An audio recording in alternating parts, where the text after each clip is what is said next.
Bonsoir, bonsoir, bienvenue sur la page de Bertie le Kamite, l'imperturbable négro-thérapeute, le défenseur des causes justes qui avance malgré les vents contraires, en espérant que cette courte vidéo vous apportera un plus. Vie, force, santé à vous, pluie des bénédictions ancestrales, bienvenue sur la page de Ngombe Sombungbon, notable que je suis. Porteur et propagateur du savoir ancestral, descendant de la dignité et de ceux qui n'ont jamais trahi.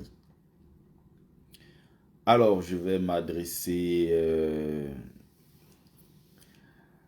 à mes frères africains, à mes sœurs africaines qui parlent sans cesse de retour aux sources. À ces frères et sœurs, n'est-ce pas, recevez déjà mes salutations, recevez mes bénédictions. Et j'ai envie, n'est-ce pas, à travers cette vidéo, j'ai envie de vous encourager.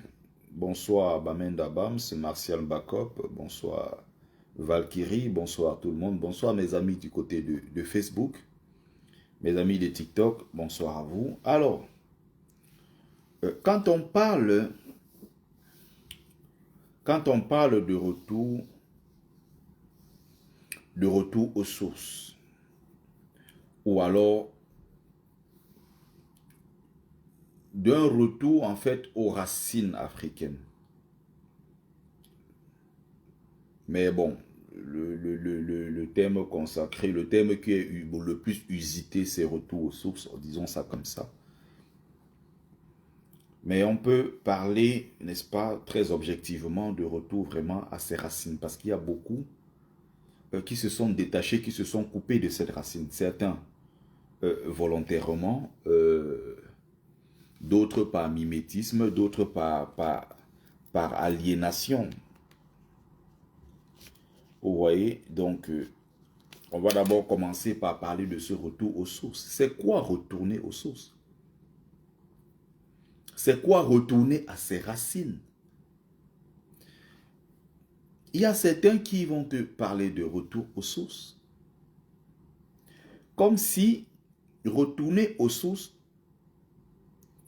signifiait tout simplement faire un voyage sur le continent africain.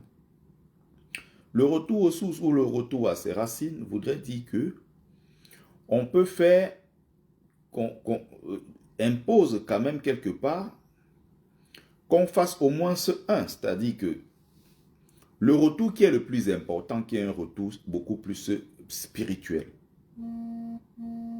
qui consiste ici à embrasser totalement la vision du monde de son peuple, qui consiste à embrasser totalement la culture africaine, qui consiste à embrasser les combats menés par le peuple africain, qui consiste à transmettre les valeurs africaines. Il ne s'agit pas seulement du retour physique. Donc, j'insiste dessus. Pourquoi? Parce que il y en a qui disent tu es quel genre d'Africain qui n'a jamais mis pied en Afrique? Mais j'ai envie de rappeler à ceux qui portent ce discours que on peut retourner en Afrique sans y être. Comme on peut être en Afrique sans y être. Il y a des gens qui sont nés, qui ont grandi en Afrique, plus acculturés, plus incultes, plus aliénés que eux. Ça n'existe pas. Quelle est la différence que tu vas faire entre une femme qui est née, qui a grandi en Afrique, qui se décape la peau, qui ne parle pas sa langue maternelle, qui porte les cheveux de cadavres indiens et brésiliens, qui a honte de sa culture? Elle est pourtant née, elle a grandi en Afrique. Il en va de même pour les hommes. Hein. Donc, il ne faut pas que les gens pensent que je le dis parce que c'est une femme. Elle est née, elle a grandi en Afrique pourtant. Mais, comprenez ceci, elle n'a rien qui la lie à l'Afrique en dehors du fait qu'elle soit née sur le continent africain. Bonjour mon frère le général Magneto. Or, pendant ce temps, vous avez une femme qui est née en Guadeloupe, qui est né en Martinique, qui est né aux États-Unis, qui assume totalement son africanité, qui ne porte pas de cheveux de cadavre, qui, n'est-ce pas, est connecté, n'est-ce pas, au sol, à la terre africaine, à la spiritualité africaine, à la culture africaine, et respire Afrique matin, midi et soir. Elle a une vision du monde africain, c'est-à-dire qu'elle a une approche totalement africaine, pratiquement de tous les problèmes. Elle ne porte pas de cheveux de cadavres indiens. Elle est toute noire foncée, ce qu'on appelle aux Antilles là-bas, pour discriminer un peu entre eux. Il y a ceux, quand tu es trop noir, on dit que tu es nègre, nègre Congo. Ou alors, on dit que quand tu es un peu clair de peau, on dit peau chapée, pour parler comme ça des chabins. Ceux qui sont un peu clairs de peau, beaucoup plus prisés, beaucoup plus considérés, contrairement à ceux qui sont considérés comme des sauvages, qui sont un peu plus noirs, qui vont appeler les nègres Congo. Les Bushlingués. Vous comprenez? Or, ce sont des gens qui sont nés, qui ont grandi aux États-Unis, ça peut être aux Antilles, ça peut être, je ne sais pas, en Amérique du Sud, ça peut être en Guyane, ça peut être au Brésil. Il y a des populations africaines qui sont installées dans cette partie du monde, mais qui ont gardé totalement leur africanité. Totalement. Rien à voir avec des gens qui sont nés, qui ont grandi sur le continent africain, mais prêts à vendre père et mère pour épouser la culture de l'autre. Il dit bien, ils sont nés, ils ont grandi aux États-Unis, dans les conditions que tout le monde connaît. Il n'est pas possible un seul instant que ces gens-là se mélangent aux autres n'importe comment. Ils connaissent leur culture. Ils savent qui ils sont. Ils savent d'où ils viennent. Ils valorisent leur culture au quotidien. C'est des gens qui aiment et respirent Afrique, matin, midi et soir. Salut James l'Africain. Vous comprenez?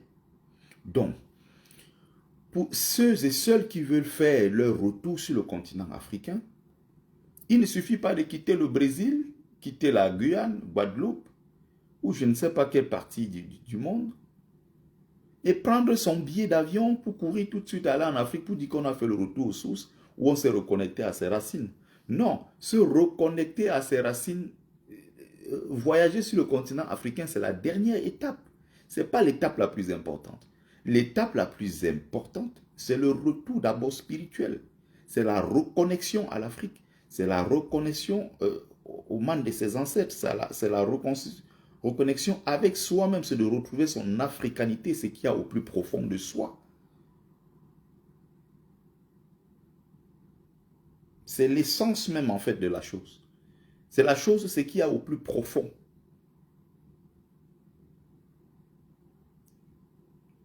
Est-ce qu'en retournant sur le continent africain, ça fait de toi un Africain? Non. Il y a des gens qui sont nés, qui ont grandi depuis des générations. Les parents, les arrière-parents, arrière-arrière sont sur le continent africain. Ils sont nés, ils ont grandi là-bas, mais ça ne fait pas d'eux des Africains. Vous avez des descendants de colons allemands qui sont encore installés aujourd'hui en Namibie. Ça fait des siècles qu'ils sont là. À aucun moment, ils te diront qu'ils non, ils sont des Africains comme tu penses. Non, non, non. Ils sont des Africains, mais ils ont tous des passeports allemands. Ils se présentent comme descendants d'Allemands. Ils sont installés en Namibie. Ceux qui sont installés en Afrique du Sud, ils vont te dire I'm from South Africa. Mais il va toujours te dire ses origines, ses ancêtres sont français, comme les descendants, les Huguenots. Il va te dire ses ancêtres sont hollandais. D'autres vont te dire ses ancêtres sont allemands, ses ancêtres sont anglais.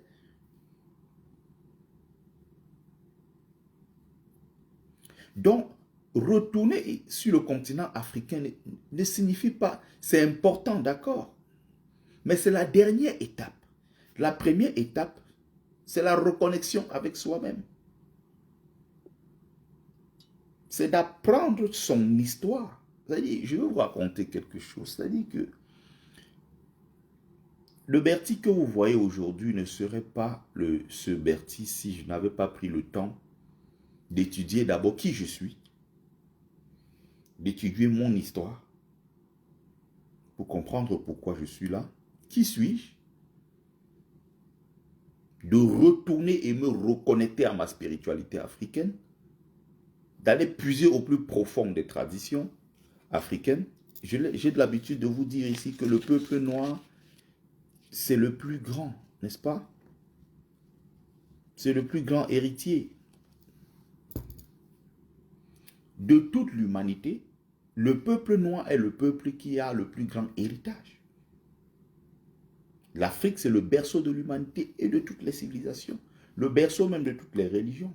Donc, tout est parti du continent africain pour se déployer ailleurs. Tout est parti du continent africain.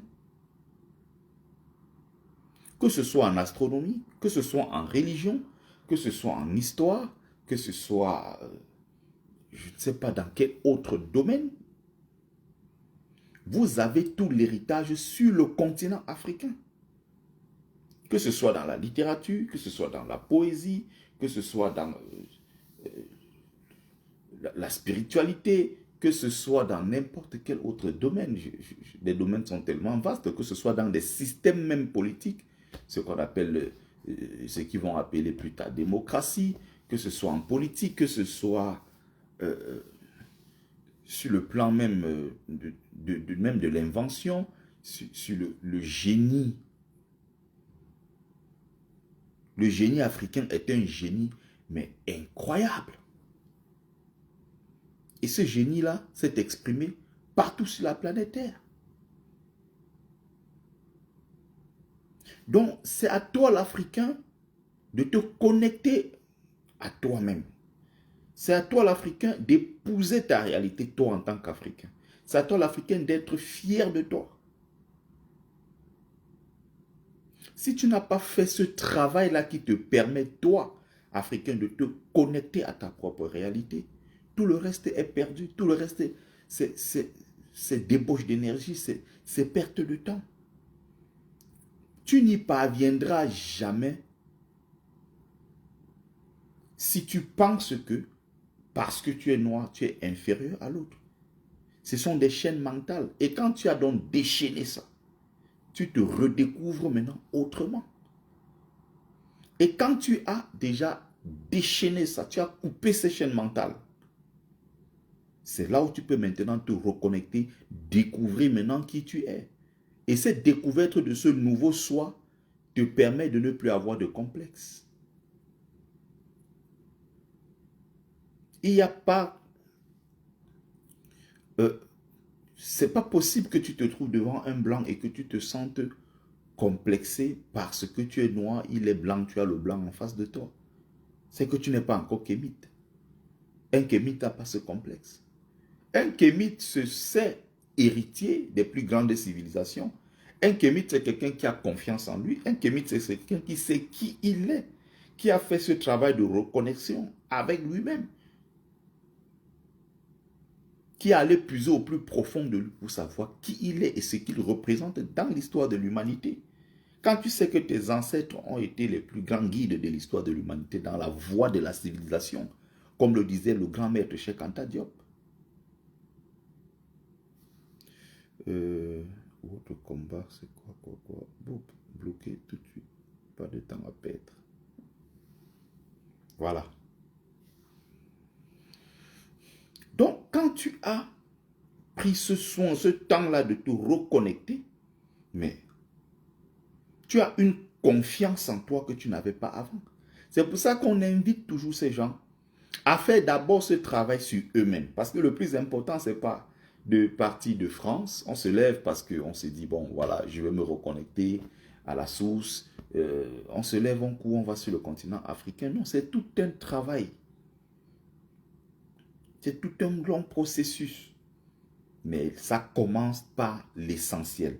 La connaissance de soi, la connaissance de son histoire. Vous allez voir que le reste va venir naturellement.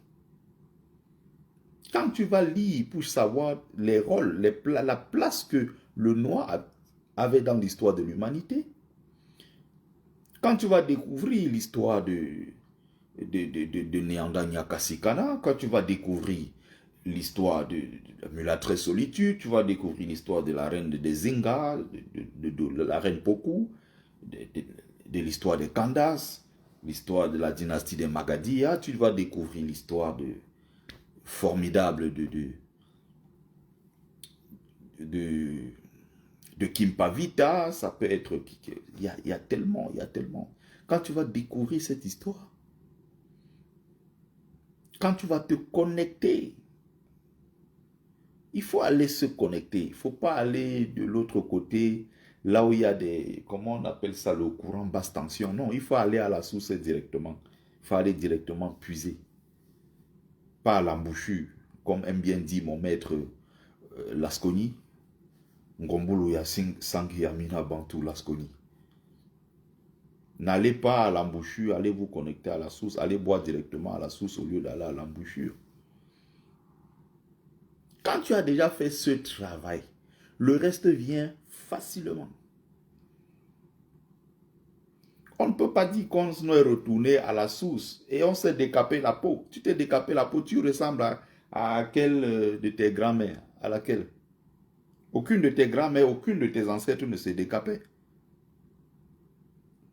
Mais c'est toi qui organises les directs sur Facebook pour parler de retour aux sources, retour à l'africanité, retour à l'authenticité. Mais tu ne peux pas parler d'authenticité, de retour à l'africanité et même oser parler du panafricanisme quand tu te décapes la peau comme les David Eboutou. David Eboutou, il est assis, il parle de panafricanisme. Il est non seulement lui-même tribaliste, haineux, il se décape la peau.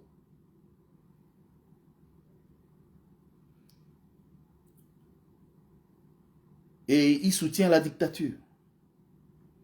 Vous avez quelqu'un qui soutient un vieillard qui a 92 ans, dont 43 au pouvoir, et ils le soutiennent. Parce que c'est le frère du village. Et il s'appelle panafricaniste. Bon, je préfère un peu laisser le Cameroun, parce que si je veux commencer à rentrer dans les trucs du Cameroun, il est fort probable que je m'énerve. Je préfère parler de l'Afrique dans sa globalité. Quand tu vas découvrir dans l'histoire qui était Simon Kimbangu, tu vas découvrir dans l'histoire qui était Mama Mouilou, tu vas découvrir dans le Grand Congo, la reine Zinga, tu vas découvrir l'histoire de la reine de Saba. Tu vas découvrir l'histoire de tous ces grands, ces géants, ils sont tellement nombreux, parce que si je veux citer, ça va faire les Babemba Traoré, les grands, les Modibo Keïta. Et si on remonte encore un peu plus loin avec les grands héros, les zombies, qui une fois au Brésil se sont battus, n'est-ce pas? Et qui ont fait le marronnage, qui ont créé des villes entières au Brésil, dans la ville de Palmeiras, créée par le peuple noir, par la force du peuple noir, qui a été arraché de ses terres, du continent africain, déporté en Amérique, et qui sont arrivés là-bas, ils ont dit, nous n'allons pas être des esclaves, nous n'allons jamais nous soumettre. Ils ont créé des plantations, ils ont créé des villes entières, encerclées, avec des soldats prêts à défendre l'intérêt de leur peuple, à défendre la dignité de leur race.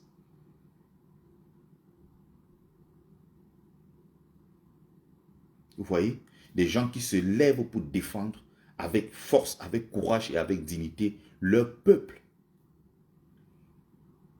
Vous voyez, quand vous savez que vous êtes descendant de ceux-là, des grands scientifiques, des grands astronautes, des gens qui ont bâti les civilisations les plus brillantes de l'histoire, ils ont beau nier que nous n'étions rien dans l'histoire, mais les preuves archéologiques, tous les jours, parlent en faveur du continent africain. Même encore en Égypte, quand on parle des récentes découvertes, on se rattache ces découvertes-là directement à ce qui a existé sur le continent africain. Parce que l'Égypte n'est pas la seule civilisation. C'est pour ça que je parle très peu d'Égypte. Ça ne m'intéresse pas tant que ça, parler d'Égypte, Égypte. L'Égypte n'est rien d'autre qu'un aboutissement. L'Égypte, c'est la phase, en fait, si vous voulez, la plus élaborée des civilisations africaines, mais ce n'est pas la première civilisation. Il y a d'autres civilisations sur le continent africain. Des civilisations même bien plus anciennes que la civilisation égyptienne.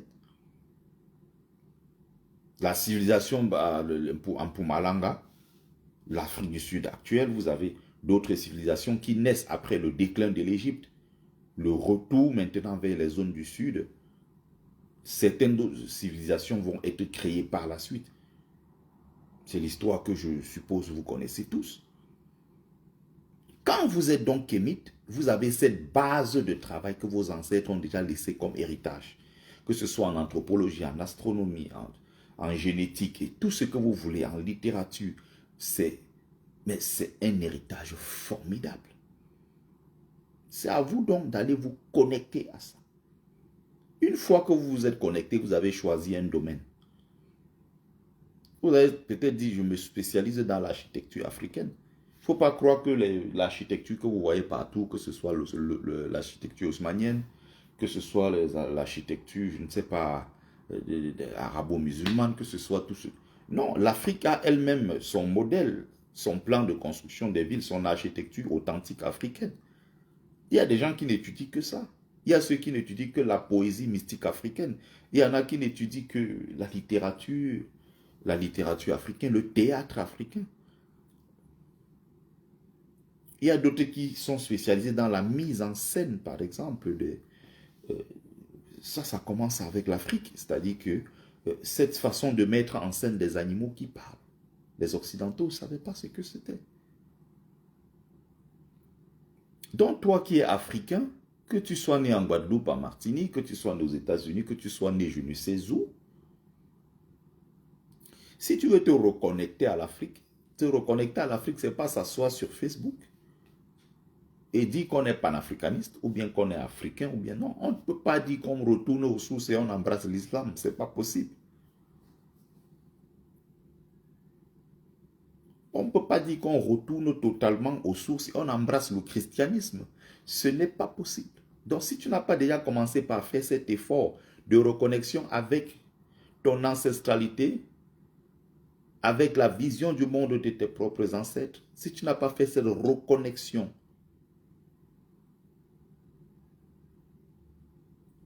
avec la religion traditionnelle africaine, qui est la plus ancienne de toutes les religions du monde, et qui est ce qu'on appelle une véritable religion de paix. Pour la bonne et simple raison que il n'y a pas de prosélytisme dans la spiritualité africaine ou dans la spiritualité tout court. Il n'y a pas de prosélytisme possible dans la religion traditionnelle africaine, si vous voulez. Moi, par exemple, qui pratique le culte de mes ancêtres, je ne viendrai jamais chez toi te convaincre de rejoindre ma religion. Non, il n'y a pas de prosélytisme possible. Mon ancêtre, c'est mon ancêtre. C'est l'ancêtre de ma lignée. Pour m'adresser à mes ancêtres, pour faire des prières, faire des offrandes, je n'ai pas besoin de toi. Je vais dans mon temple, je vais dans mes lieux sacrés, je fais mes rites et tout, j'accomplis tout ce que j'ai accompli comme rite de connexion à mes ancêtres, sans avoir besoin de quelqu'un d'autre. Je le fais naturellement. Or, le musulman a besoin d'avoir plus de musulmans. Le musulman a besoin d'accoucher tous les jours pour qu'on ait des nouveaux croyants. Les chrétiens ont besoin d'accoucher pour avoir des nouveaux croyants. Le prosélytisme, ils ont besoin de faire le djihad, c'est-à-dire aller imposer la guerre aux autres pour convertir les gens de force à l'islam, pour qu'il y ait de plus en plus de musulmans. Ils sont dans une sorte de compétition, de conquête religieuse. Les chrétiens l'ont fait.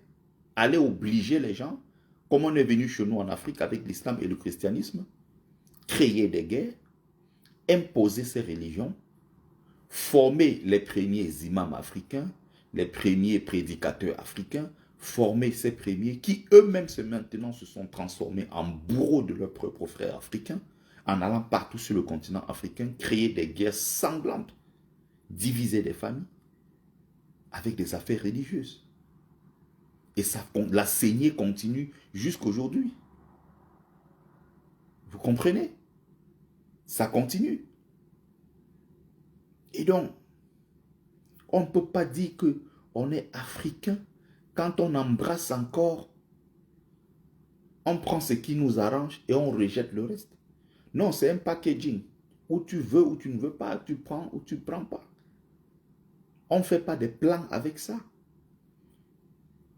Moi, je pratique le culte de mes ancêtres. Je rends hommage à mes ancêtres. J'ai rencontré deux dames aujourd'hui avec qui j'ai discuté et qui venaient me parler de Jésus. Comme on voit un peu partout en France, les jours du marché où nos sœurs sont des égarés qui marchent partout pour dire aux gens, rejoignez-nous dans telle église, le pasteur va prier pour vous, ramener des offrandes, des conneries pareilles. Vous croyez qu'on va bâtir un continent avec des gens comme ça? C'est compliqué. C'est compliqué. J'ai demandé à la dame, mais tu viens d'où? Elle me dit, elle vient de Guadeloupe. J'ai dit, mais tu as tes ancêtres guadeloupéens? Tes ancêtres viennent d'Afrique? Donc l'Afrique, c'est chez toi. L'autre, tu viens d'où? Je viens du Congo. Mais comment tu vas laisser la reine Zinga? Tu vas laisser Kimpavita? Tu vas laisser les Simon Kimbangu? Elle a voulu me dire, non, non, non, moi je suis Congo, mais côté Brazzaville, j'ai dit, je m'en fous de tout ça. Ça, je ne veux pas savoir. Congo, c'est le Congo, c'est le grand Congo. Que ce soit aujourd'hui Congo, Brazzaville, Congo, Kinshasa et l'Angola, ça ne m'intéresse pas. C'est les colons qui sont venus nous diviser. Ça fait aujourd'hui 3 pays. Mais c'était un royaume. Moi, je parle du grand Congo. Je m'arrête là.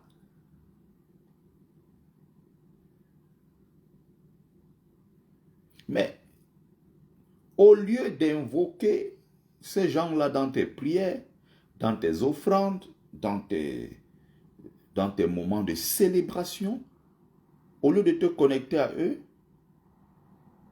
toi, tu vas aller invoquer un Jésus que tu ne connais pas, qui ne te connaît pas, qui n'est que du vent, qui n'a jamais existé, dont on n'a aucune preuve matérielle de son existence. C'est pour ça qu'on parle de Jésus en tant que personnage de foi.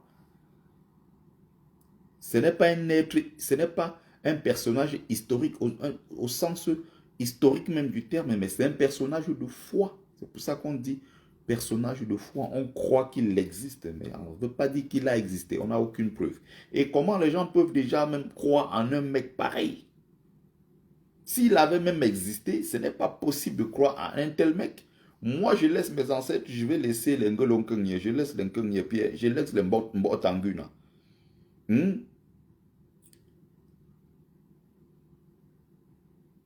Je vais laisser tous ces gens-là pour louer quelqu'un qui est mort, un voyou qui est mort à 33 ans.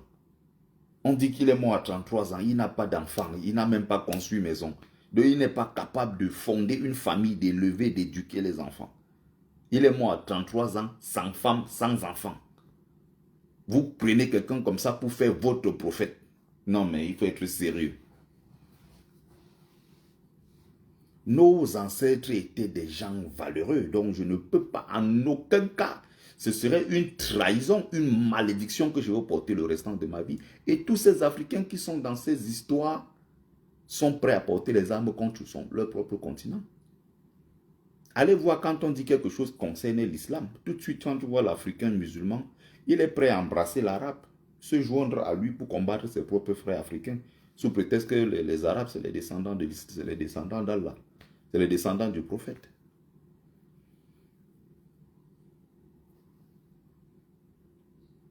Ce sont des dégâts qui ont été faits sur le continent africain qui font que, en fait, aujourd'hui, quand tu vois l'Africain, soit il est suffisamment moulé pour être comme le blanc, il veut ressembler au blanc, soit vous avez ceux qui veulent tout faire pour ressembler aux Arabes.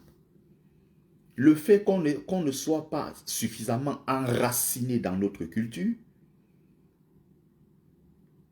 ça fait qu'on est des êtres fragiles devant les autres qui viennent avec tout cet armada, ils viennent avec leur civilisation, ils viennent avec des connaissances et une bonne maîtrise, n'est-ce pas, des choses qui sont dans leur environnement.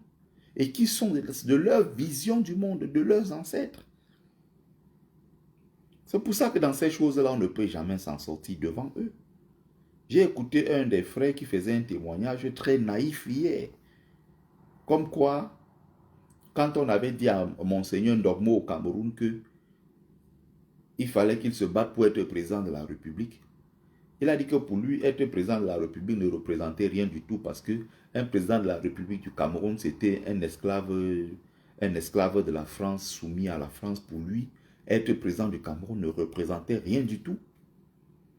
Il voulait être le tout premier pape noir de l'histoire.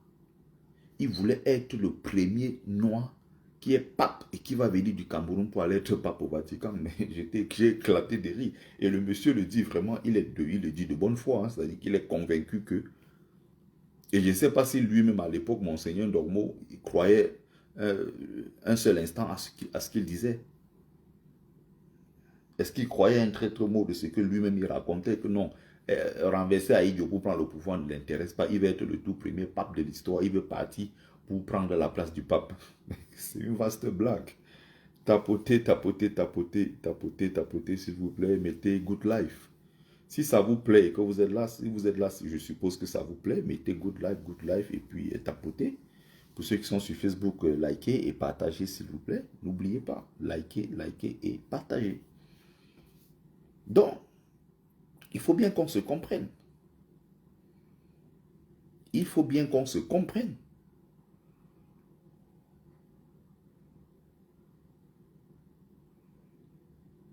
Donc, les gens prennent le temps de travailler, d'élaborer leurs connaissances, élaborer leur culture, de suffisamment s'enraciner, d'essayer de comprendre mieux leur environnement. Les gens ont fait tout ce travail. Je ne dis pas que nos ancêtres ne l'ont pas fait, non, les ancêtres ont été les premiers à le faire. Mais on a connu une période très compliquée de notre histoire avec l'arrivée de l'esclavage, la colonisation, et aujourd'hui la néocolonisation qui a complètement détruit le peuple africain, avec ceux-ci qui sont devenus chrétiens, d'autres sont devenus musulmans, d'autres sont même devenus juifs, d'autres s'inventent les ancêtres juifs et autres. D'autres sont anglophones, d'autres sont lusophones, d'autres sont arabophones, d'autres sont francophones, hispanophones. Voilà la division de l'Afrique sur les bases religieuses, sur les bases linguistiques. Et l'ensemble de tout ça donne ce cocktail explosif qu'on voit aujourd'hui partout en Afrique, avec des sociétés qui s'enlisent complètement, avec des sociétés qui sont comme des cocottes minutes. C'est comme des cocktails qui peuvent exploser à tout moment. Regardez la situation au Nigeria. Regardez ce qui se passe au Cameroun. Regardez tous ces pays. Donc, pour insister, pour ne pas aller trop loin et revenir sur la question du retour aux racines. Tes ancêtres avaient une façon de voir, de traiter la question religieuse. Tes ancêtres avaient une façon de communier avec la nature. Tes ancêtres ne considéraient pas qu'ils étaient maîtres et possesseurs de la nature, non. Tes ancêtres considéraient qu'ils sont des humains qui font partie d'un tout, d'un grand ensemble. Et ce grand ensemble-là aussi, les êtres humains font partie de ce grand ensemble. Parce que quand on parle de l'humanité, non, l'humanité, c'est une espèce parmi tant d'autres en fait. Et donc, doit composer avec son environnement. Nos ancêtres savaient c'était quoi respecter la nature. Quand on parle d'écologie aujourd'hui, je vois les bobos assis sur les plateaux de télévision qui parlent, les petits bobos parisiens qui parlent d'écologie. Ils ont même créé les partis, ils appellent écologie, parti, écologie des verts, des conneries comme ça. Des trucs jupitériens comme ça qu'ils ont créés. Non, non, ils sont arrivés tardivement dans un domaine largement maîtrisé par nos ancêtres. C'était les premiers écologistes. Nos parents maîtrisaient ce qu'on appelle la science de l'organisation. Comment la société africaine était organisée, comment la société africaine était structurée. Nos ancêtres avaient une maîtrise parfaite de toutes ces choses-là. Et ils ont transmis. Pour certains, nous avons refusé de pérenniser cet héritage. Il faut maintenant qu'on aille dans ce grand héritage et là puiser les éléments qui vont nous permettre de nous reconstituer, de nous redécouvrir, d'être nous-mêmes. On ne peut pas parler objectivement de retour à ses propres racines en faisant la promotion de la débauche comme je vois sur les réseaux sociaux. Vous avez des gens qui disent qu'ils sont africains authentiques. Ils te disent que quand il y a le ramadan, ils te disent qu'ils font le ramadan. Tes ancêtres faisaient le ramadan tel qu'on voit les Arabes faire. Tes ancêtres se mariaient un homme avec un homme. Si tes ancêtres se mariaient un homme avec un autre homme et un chien au milieu, tu allais naître comment? Mais vous avez des gens aujourd'hui qui vous disent qu'ils sont des Africains authentiques, ils sont panafricains. Je ne sais même pas quoi, ils ont fait leur retour aux sources. Et ils vont en Afrique parler des choses comme ça aux gens. Ils rassemblent les gens pour raconter des bêtises.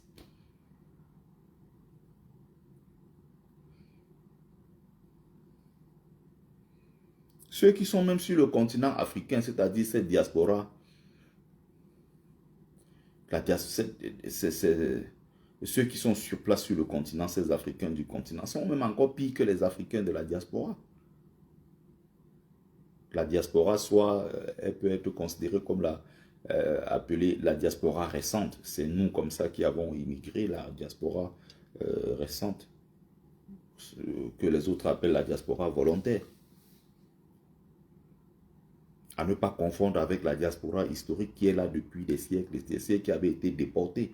Cette diaspora-là involontaire qui a été arrachée de son sol.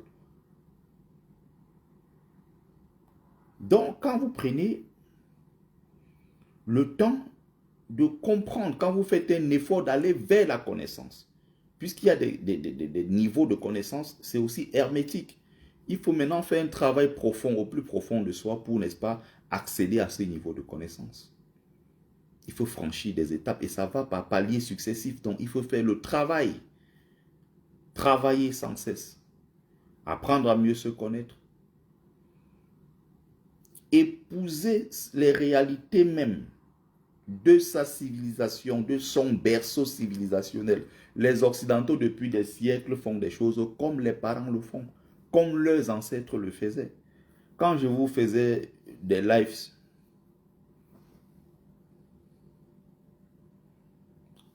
quand je faisais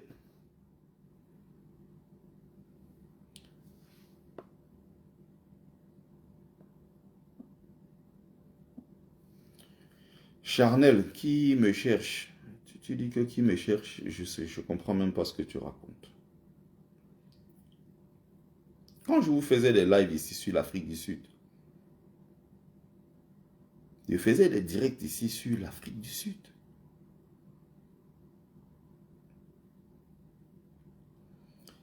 Je vous parlais de l'arrivée des Occidentaux qui sont là depuis des siècles et des siècles. 1652, l'arrivée des premiers Occidentaux qui se sont installés avec Van Jan Riebeeck qui était le président de VOC d'une multinationale créée en 1602. Ils arrivent dans la région du Cap, ils étaient en transit, mais ils décident finalement de s'installer parce qu'il fait beau là-bas. Mais comment des siècles après, les descendants de Hollandais sont là en Afrique du Sud. Si tu pars, tu les retrouves. Après l'édit de Nantes, il y a eu des périodes de troubles où on avait des Français qui étaient, pour d'autres qui étaient des gens qui refusaient des conversions, d'autres qui étaient chassés parce qu'ils étaient des calvinistes et tout. Il y a certains qui ont choisi d'émigrer, d'aller dans des zones beaucoup plus sécures pour eux et leur famille. Et là où ils pouvaient, n'est-ce pas, se déployer tranquillement, avoir tout l'espace pour eux et tout. Non, non, non, ils se sont déplacés en Afrique du Sud. Des siècles après, vous partez aujourd'hui en Afrique du Sud, vous retrouvez des gens qui s'appellent Clichy, qui s'appellent Philippe André, des Sud-Africains qui portent encore les noms de leurs ancêtres. Ils ont gardé ça sur des siècles. Ils se sont battus pour garder leur culture.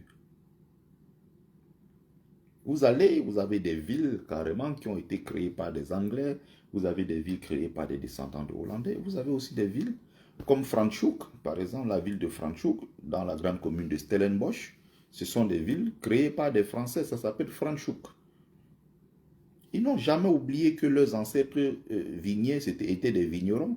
Ils cueillaient des grains de raisin et fabriquaient du vin avec ici des descendants de Huguenots. C'est ça qu'on appelle un peuple qui a sa dignité. C'est ça un peuple qui a sa dignité, qui se bat pour conserver son héritage. On ne peut pas dire qu'on a fait retour aux sources, on est un Africain authentique, on a fait retour aux sources en prenant juste sa valise, on voyage, on va dans une grande ville comme Lagos où tout ressemble à ce qu'on a vécu ou à Abuja, où on voyage, on débarque à Abidjan où tout est propre comme à Paris. Et on croit que non, on a fait le retour à la racine africaine parce qu'on est arrivé à Abidjan. Non, la racine, c'est autre chose que se mettre dans une ville vitrée, je ne sais pas où, à Abidjan, ou à Lagos, ou à Nairobi, je ne sais pas où. Non, la connexion, la reconnexion, le retour aux sources, c'est beaucoup plus profond que cela. C'est beaucoup plus profond. Et donc, il faut se mettre au travail.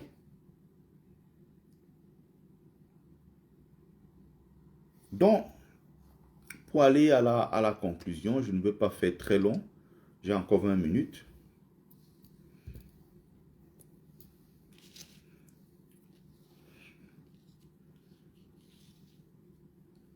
Donc, je suis en train de dire que c'est un ensemble de choses qu'il faut intégrer.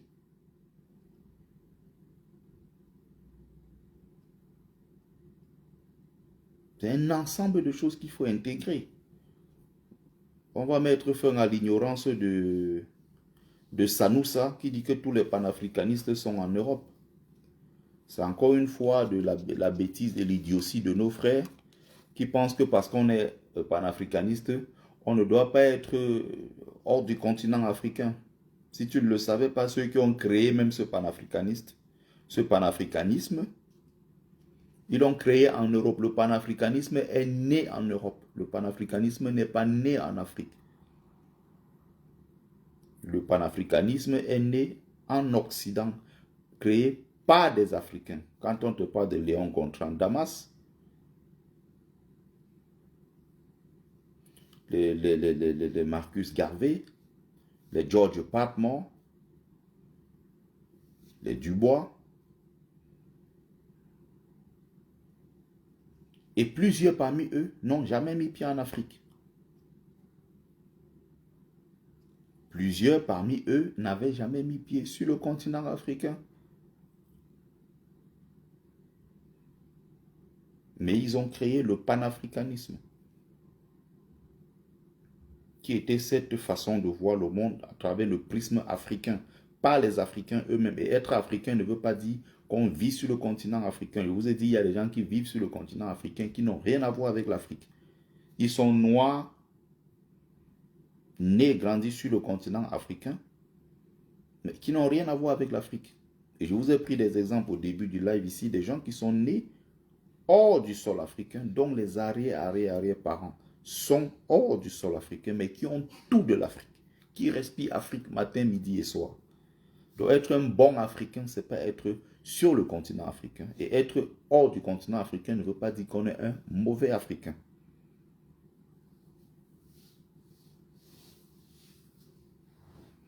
Donc on est sur des sujets très sérieux. Quand vous ne savez pas ce que c'est, taisez-vous, écoutez, apprenez. Si ça ne vous intéresse pas, la sortie c'est à gauche. Nous on vient ici donner le peu qu'on connaît pour édifier la communauté, pour faire grandir la communauté.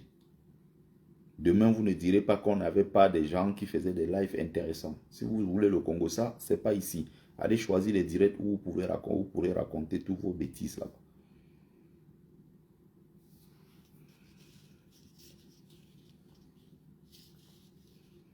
Il y a des gens qui n'ont jamais mis pied sur le continent africain, mais qui ont tout donné, jusqu'à donner leur vie pour défendre l'Afrique. Et être africain ne veut pas dire qu'on vit seulement en Afrique. Les Africains sont partout dans le monde. Et il y a des Africains, si on te met face à eux, leurs ancêtres ont quitté l'Afrique il y a 4-5 siècles. Ils sont aujourd'hui au Guatemala. Ils sont en Amérique. Ils sont au Brésil. Ils sont un peu partout. Essaye de les approcher seulement. Quand tu vois les Barbadiens, quand tu vois les Haïtiens, quand tu vois tous ces gens-là, la fierté qu'ils ont pour le continent africain. Prenons les frères haïtiens. Toi qui es né, qui a grandi en Afrique, toi tu es plus africain qu'un haïtien. Il ne faut même pas rêver. Tu prends un haïtien dont ses ancêtres ont quitté l'Afrique il y a 4 siècles. Il te dit, je suis africain. Donc, quand il te parle de l'Afrique, il te dit, il est africain. Il n'y a même pas de doute là-dessus. Et si tu tentes même de lui retirer cela, ça devient un sérieux problème avec un Haïtien. Par contre, il y a des Somaliens. Va voir un Somalien en route, tu lui dis qu'il est africain. Le Somalien te dit qu'il est arabe. Donc, regardez la dissonance. Regardez à quel niveau il y a un paradoxe total. Tu vas voir un Somalien qui est né, qui a grandi, certains Éthiopiens que tu vas voir nés, grandis sur le continent africain, tu lui demandes, il te dit qu'il est arabe. Il n'est pas africain, il te dit il est arabe. Va voir les Soudanais. Et les Soudanais, le Soudanais, ceux du Nord, la région, ceux du Nord, pas ceux du Sud. Il y a beaucoup de Soudanais dans le Sud qui sont chrétiens, qui sont des animistes et qui parlent même le Lingala, parce que le Soudan fait bien frontière avec le Congo, qui sont très, très, très africains. C'est la raison pour laquelle, d'ailleurs, John Garang a mené des guerres pendant très longtemps, parce qu'il voulait préserver, n'est-ce pas, l'identité de son peuple, notamment ces peuples-là qui sont dans le Grand Sud de Soudan, en conflit avec ceux-là.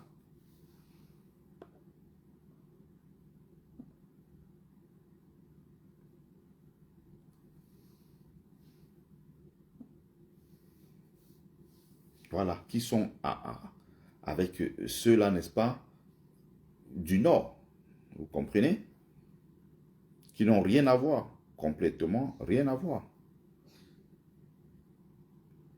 Tu lui demandes, il va te dire quoi? Non, je suis soudanais, je suis arabe. Mais tu vas voir un nom américain qui te dit, il est africain. Oui, tu as face à toi un Somalien, le Somalien lui-même te dit, vous les Africains. Tu demandes, tu es quoi? Il dit, il est arabe. C'est comme tu arrives au Maroc, tu vois un noir marocain, un noir algérien. Il te dit, vous les Africains. Je lui demande, toi tu es quoi? Il dit que non, lui il est arabe. Il est noir plus que toi et moi, mais il te dit que lui il est arabe. Parce qu'il est question de fuir sa civilisation.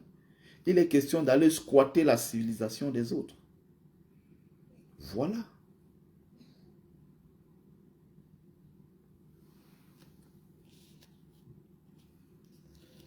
Donc, embrasser la vision d'un peuple, porter ce peuple en lui n'est pas forcément aller vivre sur le continent africain. Je crois que celui-là est arrivé un peu plus tard dans le live. J'ai déjà commencé à expliquer ça dès le début.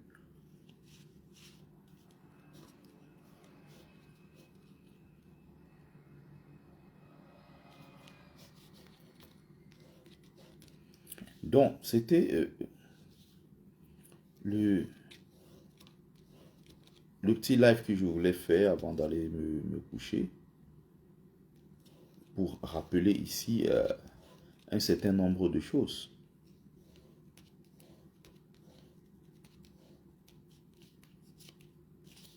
On ne peut pas dire qu'on est africain de façon, si on est vraiment objectif. On dit qu'on est africain, africain tous les jours, on en parle, Afrique, Afrique, Afrique, mais dans la réalité,